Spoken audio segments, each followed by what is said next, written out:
If you want to see more videos and interviews like this from influential people in tech, finance, and sports, subscribe to the channel and make sure you hit the bell to be alerted. And go a step further and join the YouTube and membership area for early releases of videos like this. I'm out of here. Ha! Yeah, it's your boy Crypto Blood, and welcome to another Kicking It session. Today I've got David Liebowitz from Everipedia. We're going to talk to him. He's actually the Vice President of Business Development.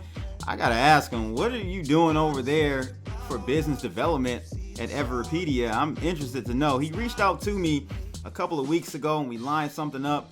I had to reschedule the time though because I was out golfing. My man David, what's going on, bro? Thanks for joining today. Thanks for having me, Crypto Blood. It's a pleasure to be here. Yeah, how are you today out there on the West Coast, West Side? West Side, I'm doing great. Yeah, I've literally just been wandering the country for the past month and a half, and I'm currently in Phoenix, Arizona. Oh, okay, so, Phoenix. Yeah. Okay, another warm place. I'm jealous. Yeah. Maverick Sabre. I've never even heard of the artist. Why this song Slow Down? It sounds like house music. That's what it is. Like, house music. Okay. Honestly, okay. Right, it was just stuck in my head. You know, I'm a huge fan of vintage culture. Like when I went down to Brazil in February, I saw him play and I've been listening to him since. And I thought it was just like, you know, good vibe, good jam. I'm just, you know what? I want good vibes for this interview. And so absolutely, you're gonna get that with me, man, because it's a kick in the session. So house music, I've never been into it, but here this is kind of considered Midwest, Detroit, Chicago. Isn't like house music from Detroit and Chicago? Yeah. Yes. So that's what's up, man.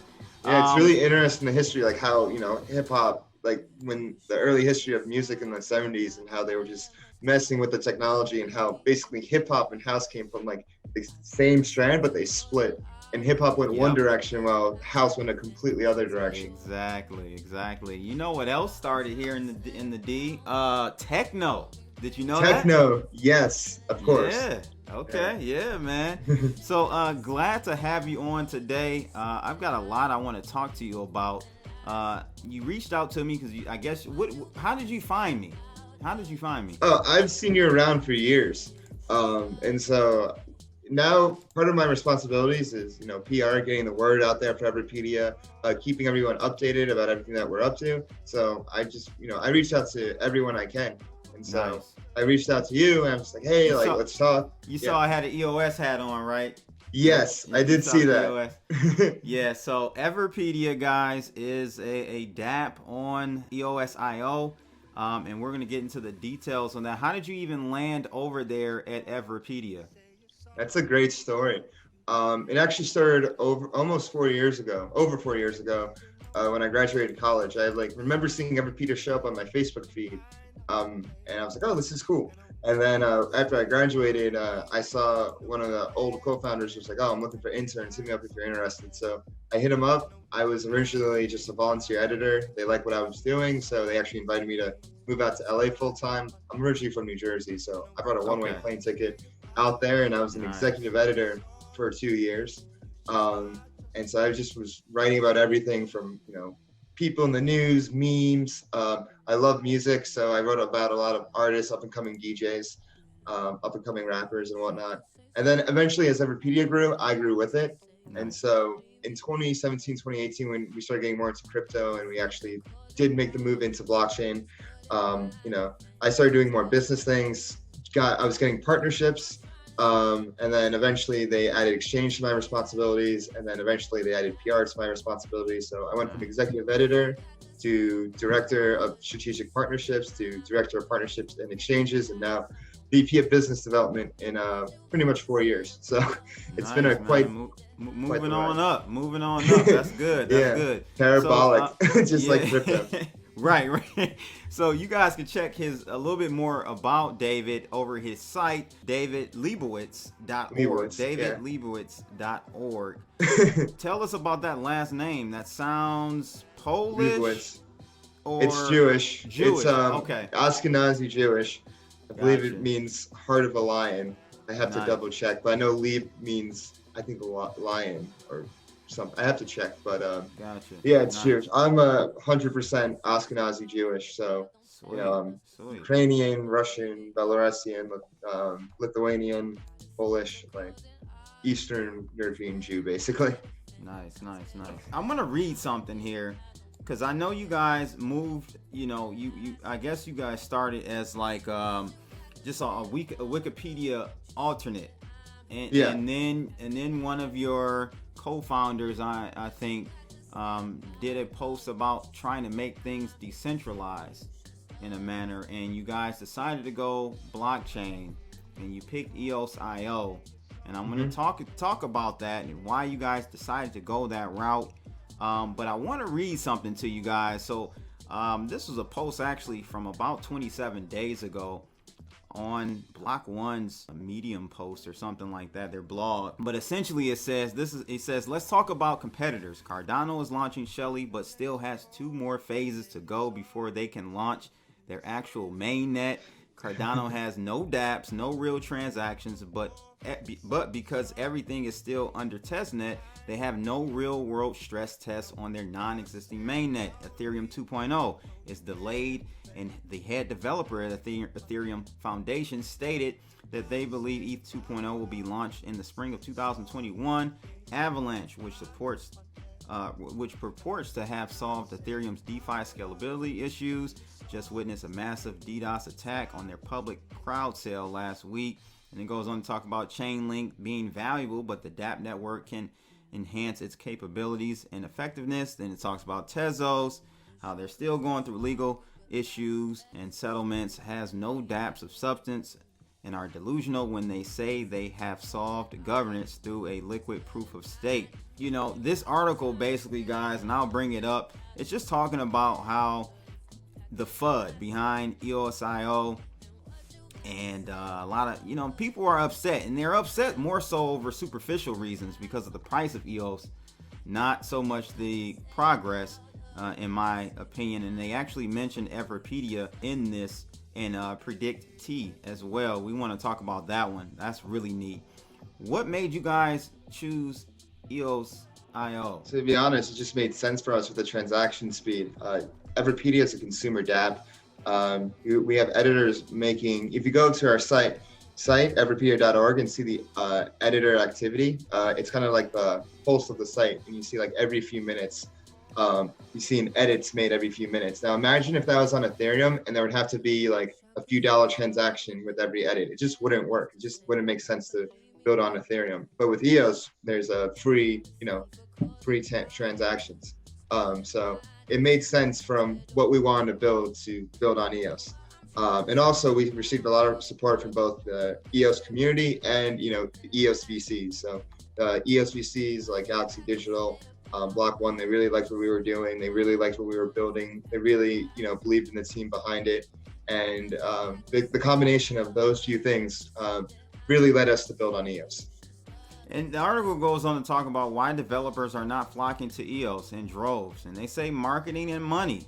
They said that the marketing of EOS.io needs to be better, but the EOS.io software needs to be ready for prime time. They say no blockchain is really ready for prime time. Not Cardano, not Ethereum, Tezos, Chainlink, etc.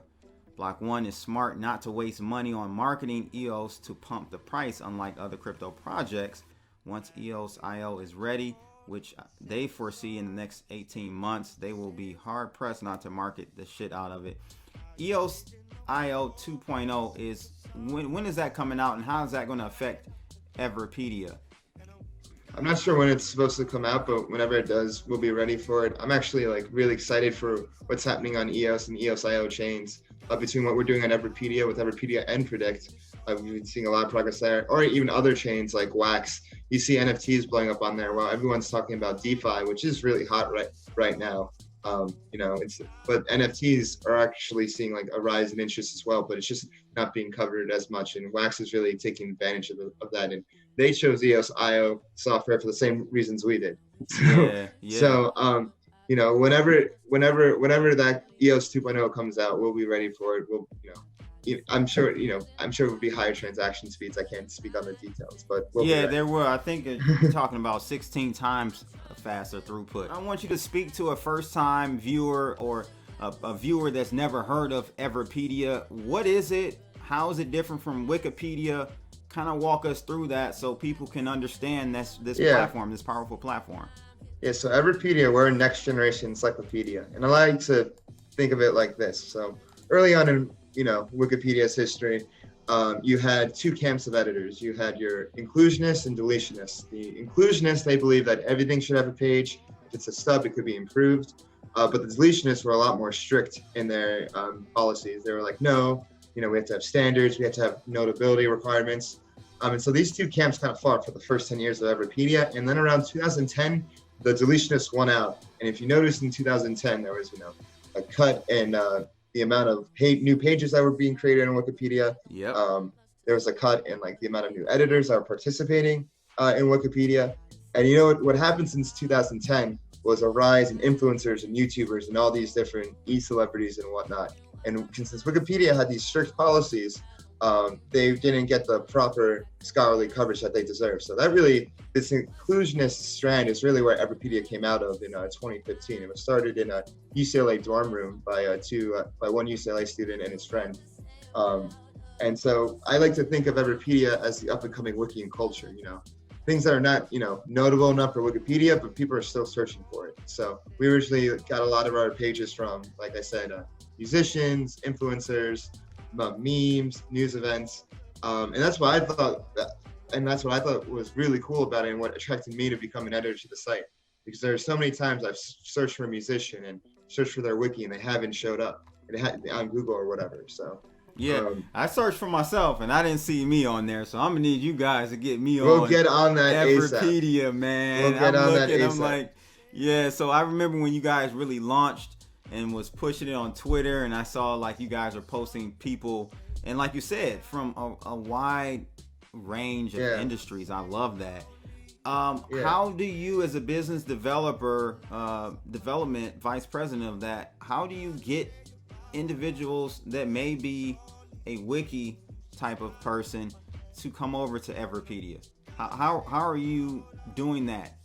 What's your pitch to them? If they already have a Wikipedia page, then there's really not much I can do, except if there are errors.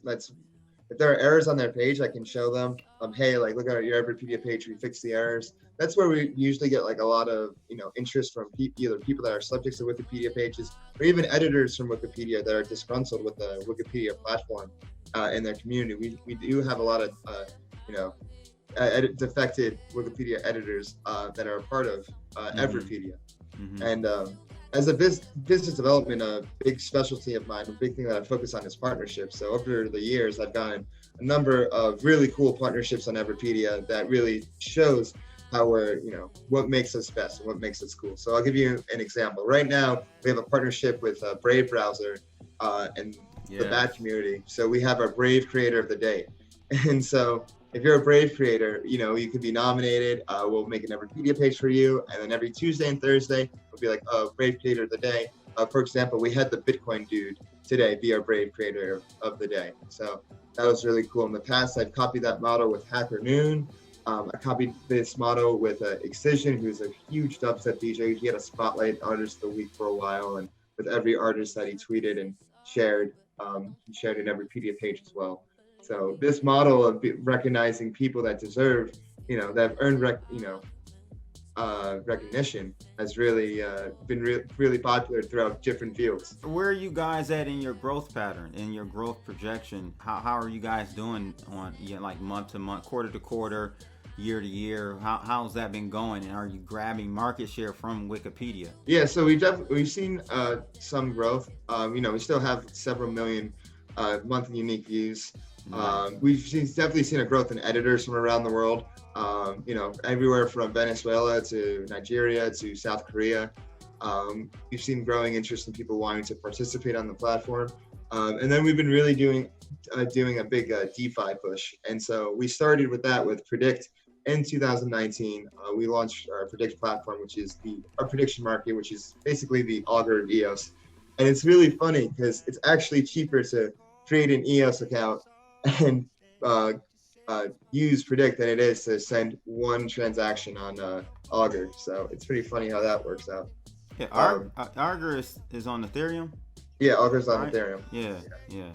Yeah, I'm sure it is cheaper with these gas prices going out of control. I know, they're over crazy. there on Ethereum. I know, you go on Uniswap and you want to make a trade, it's $10, but Yeah, my buddy was just telling me about Uniswap earlier today. He just jumped on there, and but I don't understand. And this is what this just mind boggles me, man. Is like, why do you think there's such a hold or a loyalty to Ethereum? Is it because of the ICO boom and there's still a lot of projects on there, and hence, therefore, a lot of money still tied up and interest tied up in Ethereum?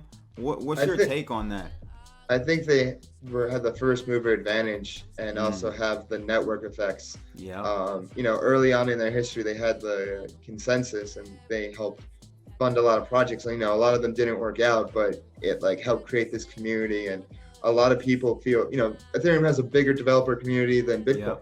If Ethereum has done like a great job of getting people to believe in the chain, and that the chain is, bigger than just, the price going up and down, and people want to be a part of that. And it's just, it's kind of like the network effect creates a bigger network effect. We see, and now we especially see that with Uniswap, and now everybody wants to be in ERC22. Right. Yeah, it's a phenomenon that's definitely interesting. Yeah, it's really interesting because like these everyone's it's gonna take a decade for DEXs and decentralized exchanges to get popular. Meanwhile, Uniswap is doing numbers like bigger than centralized exchanges and closing in on some of the biggest names. So it's actually really exciting to see, and it's one of the big reasons why we're seeing a reinvigoration in this new cycle. Yep, I agree. Ethereum just keeps reinventing themselves and keeping themselves pretty active within the community. And I also think that the media, right, the crypto media is slanted towards Ethereum as well. Yeah. You're a writer, right? And if you look at, have you noticed that? Like looking at the Cointelegraphs, the CoinDesks of the world, and so on and so forth, do you see a slant towards Ethereum in their content? I don't know I don't think I noticed like a huge slant, maybe a slight. It hasn't really been too obvious to me, but I think a lot of people in crypto in general are more like fans of Ethereum than any other chain, it seems. Yeah, because I like Decrypt Media. I like those guys over there. They write really well. They do a good job. They're funded by consensus. So they're biased. They have to be a little bit. That's where they get their money from. Right. Yeah. You gotta be. Yeah. So. Yeah, crypto media is something else. But what's your question? Why do you say that? I mean, it's funny. If I was a new person trying to like understand crypto, I wouldn't know where to start. I wouldn't know who to listen to. I don't know, like the website's really meant for people like that are already in crypto. And then on Twitter, you have like all these different circles. Like you have Bitcoin Twitter, Ethereum Twitter, EOS Twitter, meme crypto. There's so many different circles of Twitter that, if you get in the wrong circle, then you might get misinformation. So it's a lot of trial and error. It pretty much takes years to, figure out like what's right and what's wrong. So is that you kind of identified to me an issue with new adoption, right? Where would someone go to that just stumbled upon crypto? Where would someone go? There you go. I mean, other than me, I'm just saying, but like, where would people go to not feel intimidated? There's a few, good accounts. There's a few trust, that I like to follow. Some of them are smaller, some of them are bigger. Mm-hmm. Some of them you have to like realize like, okay, they're like trading accounts. You can't just like jump on every coin they say. And other ones are like give like really, solid information. Right. I think, I've been trying to curate my own feed a little bit better. Focusing on crypto. I just wrote a DeFi thread recently that blew up. It got almost 150 retweets and over 400 likes, and I basically try to break down like what this whole DeFi era is and try to break it down into parts. And I released that. I tweeted that like 2 weeks ago, and it helped a lot of people, because it's so much stuff is undefined in this DeFi age. And it's funny, I feel like I'm like it's old now because so much stuff has happened even today. You had like the Serum IEO, you had GAM launching. It's crazy how fast all this stuff evolves. What do you think about DeFi in the current state of it? Is it sustainable? Is this Oh, it's just the beginning. It's just the beginning of it. Okay, yeah. Explain. Yeah, I think this whole DeFi wave, like, I think people are just hungry for a new bull run. It's just like around that time. It's like 2016, 2017, if I had to compare it to. And the thing with these DeFi products is there's definitely a lot of hype, definitely a lot of mania to happen. But the people that are interested in it, it's still like a small circle, of like people in the DeFi community, a lot of ETH people, a lot of good amount of EOS people. It hasn't reached like the wider public yet, like it did in 2018 when everybody was just talking about Bitcoin, or late 2017. I think there's a lot more substance in these DeFi protocols, because before, in the ICO era, all you had to have was a white paper and some fancy marketing. You could raise $30 million in 30 seconds. Now, with DeFi, you have to have like a working product and real uses. And people are like, okay, what's the total value locked? Okay, like there's different things that are going to the value of different protocols and tokens. And so it's really cool seeing, Aave and Comp with the lending and borrowing, which is basically just a bank on a blockchain. It's not like the most innovative thing. It's taking something from the traditional world and putting it on the blockchain. And then you have Synthetics, which is one of my favorites. I've actually used Synthetics. It's really cool. Sounds like a drug. Synthetics, synthetic assets. It's really cool. You can you stake their token SNX for basically their stablecoin SUSD. Yep. And then you can go buy synthetic Bitcoin, synthetic Ethereum, synthetic DeFi indexes. And you actually earn inflation from it. It's a very novel system, and that's the reason why it's up.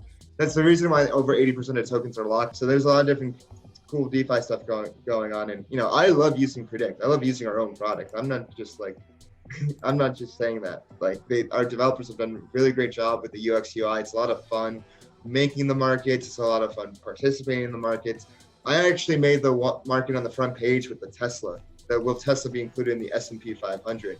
And that market that got a lot of interest within our community. I want to talk about Predict here in a second, but I want to tie in first. Tell us about the tokenomics, because the IQ token is both used on Everipedia and Predict, right? Yeah. Kind of give us help us understand, so people can start earning these IQ tokens. How does that work? Yeah, so the IQ token is the utility token of Everipedia and Predict. For Everipedia, how it works is, in order to make an edit, you have to submit IQ. And so that's my page. And so when you submit an edit, it goes up for a vote. And the community votes on it with their IQ tokens. And so they either vote to approve it or reject it. If it's approved, then you and the people that voted on it get rewarded newly minted IQ tokens. And if it's rejected, your IQ tokens are locked for a period of time. And so that's how it works with Everipedia. And now with Predict, the IQ tokens are necessary if you want to make a market. So if, let's say, you want to make a market, let's say, so Kamala Harris just got nominated VP. So you can make a prediction market. Will Joe Biden win the presidency of the United States? Yes or no?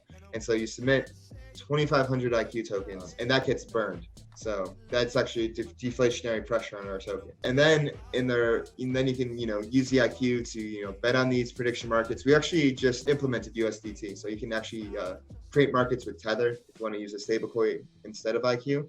And then in the resolution process, IQ tokens are used in the resolution process as well. Nice. So we have like different ways where the IQ token is used. So if I wanted to vote on Sleepy Joe versus Donald Trump here, participate in in-person debate before the 2020 election, so I would literally do a buy or sell, basically go long or short it. Yeah. So how I like to think of like the share. When you're buying shares, you're buying basically what percentage you think something will happen.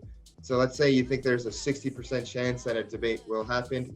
You would buy 0.6 IQ shares of yes, 0.6 IQ yes shares.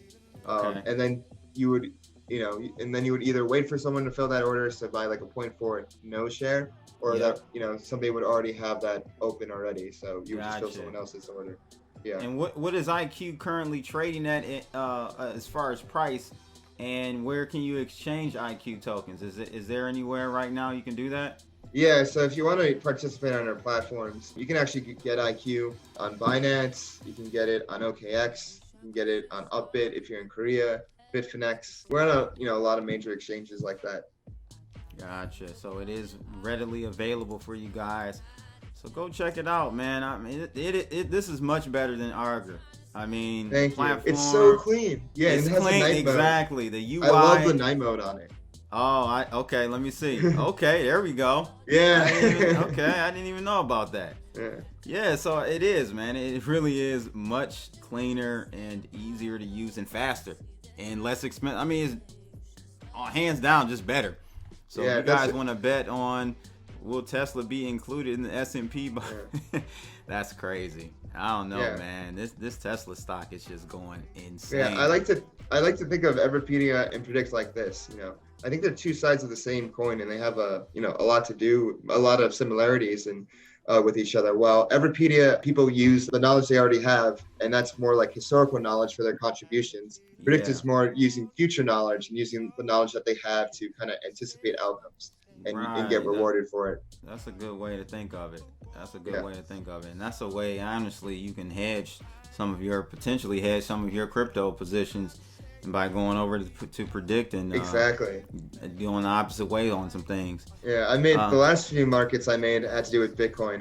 Will Bitcoin pass its all-time high this year, and will Bitcoin retain 50% dominance for the rest of the year? Over 50% dominance.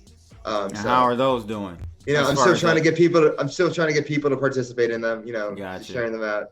But we'll see. I think if I had to put my IQ up, I would say no. I don't think Bitcoin will stay above 50% at this rate. But I will say I think Bitcoin will go past its all-time high this year. If it's August, there's plenty of time. I think in 4 months it's definitely possible for it to at least get near it.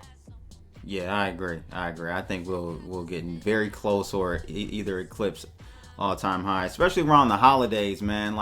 People get very, risky and just people go home. They go home for Thanksgiving. They're like, "Oh, Johnny, what are you doing with your money?" And he's like, "Oh, I'm buying some IQ." Exactly. We're gonna get that Thanksgiving Christmas push in cryptos, definitely. I think this year for sure. Well, wow, man, that's great what you're doing over there, Predict and and also at Everipedia.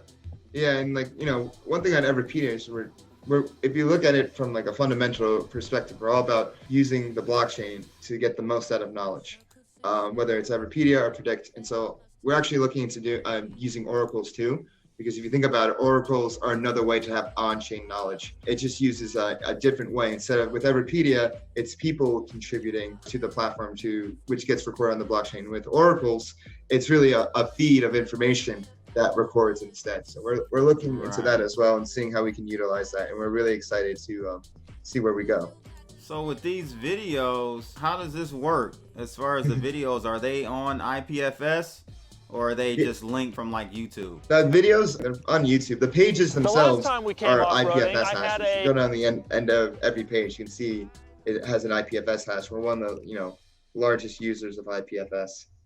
Nice. Yeah, there you go. Okay, that's cool, man. We kind of talked about the price of where we think Bitcoin will be, but more importantly, where do you think the industry will be by the end of this year and going into 2021? I mean, we're in the new world now with this coronavirus. Oh, it's gonna be crazy. Between not only the resurging interest in the new cycle, but with everything happening with fiat currencies and the dollar, I read something, we print more money in the past few months than we did in 2 centuries. Yep. And now with, a lot of countries are coming out of the coronavirus slump, and we're kind of still in ours. You see the dollar weaken short term. And then there was a report in Bloomberg, I believe last week, that actually questioned the dollar as a world reserve currency for the first time.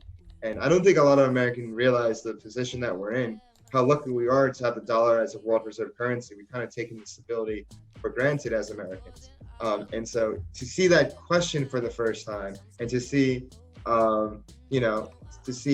just fiat currencies and currencies in general, like they don't stand on top forever. There's always like something new that takes its place. And whether that's, an algorithmic stablecoin or a basket of fiat currencies together that becomes a new reserve currency, I think, we have to be really careful and cognizant of like the health of the dollar. Right now, the dollar's still fine, and it might be fine for another few years, maybe another decade.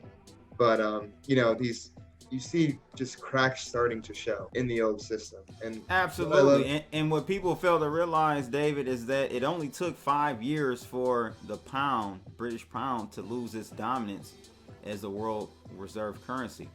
Right? Wow, I didn't even know that. Yeah, it only took 5 years. So it happens really quickly. In the grand scheme of things, 5 years is nothing. So, I mean, could you imagine in 5 years if the U.S. doesn't have its world currency reserve, how different things will be for us in America? Because we benefit from it being the world currency reserve. That will shift a lot of things in another direction. And I think, with cryptos here, I think this is a great, I'm not giving financial advice, I'm just saying this technology seems to be perfect timing for those who are in the know to kind of hedge themselves against a lot of what may happen. I'm starting to get those text messages now from friends saying like, hey, like, have you heard of this Chainlink thing? I'm just like, oh God, it's starting. And so. Yep. When you got your friends hitting you up, that's when you know it's starting again. Absolutely. Everyone. And that's the thing. You're right. I don't know where they're getting this info about Chainlink, but I had 2 different people hit me 3 weeks ago asking me about Chainlink. Are they talking about it on CNBC or I don't know where they're Oracle's really blew up over the past weekend. I think banned like 2x or 3x or something ridiculous. Just like there's a lot of interest around Oracles. And Chainlink has been, building and been around since 2017. And they have a lot, it goes perfectly with all these different DeFi protocols, synthetics with their price feeds. And there's, it's everything. The number one word to think of in this whole DeFi space blowing up is composability. How different protocols kind of mix and match with each other like a puzzle. And it's really interesting to see. And that's one thing we're doing at Everipedia is like our own composability. With Predict and Everipedia and Oracles and everything. We think they all do go together, and we're really excited to see what the future holds for us as well. So where are you putting your bets on going forward? The next 2 years, is it going to be Bitcoin? Of course, I mean, Bitcoin's doing well. My personal bags? Obviously like, Bitcoin and Ethereum. Right. Big fan of synthetics. I'm a Wi-Fi wafu.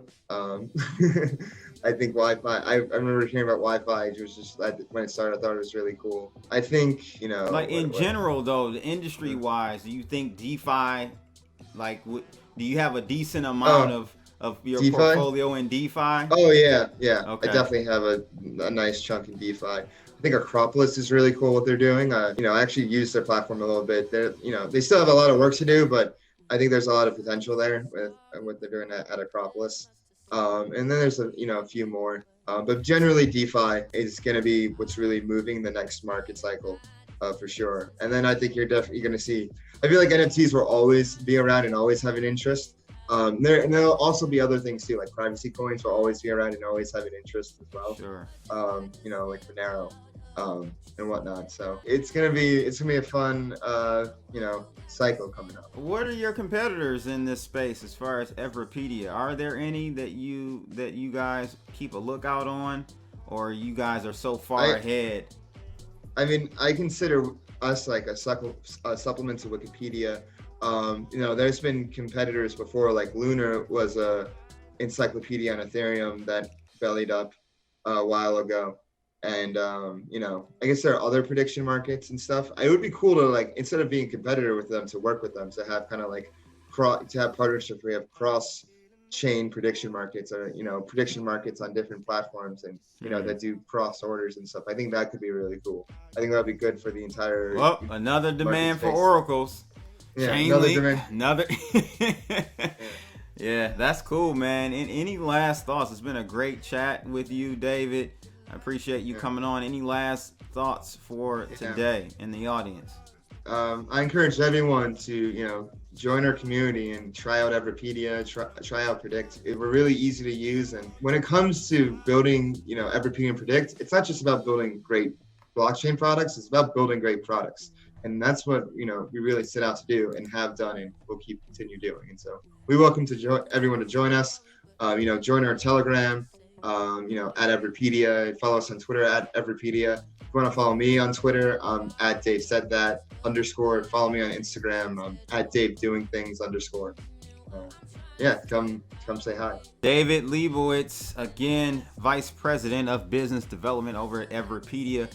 I appreciate you coming on for another Kicking It session, guys. Make sure you like, share, and subscribe, and click that bell to receive more interviews like this. Let's rock out to this house music. Holla!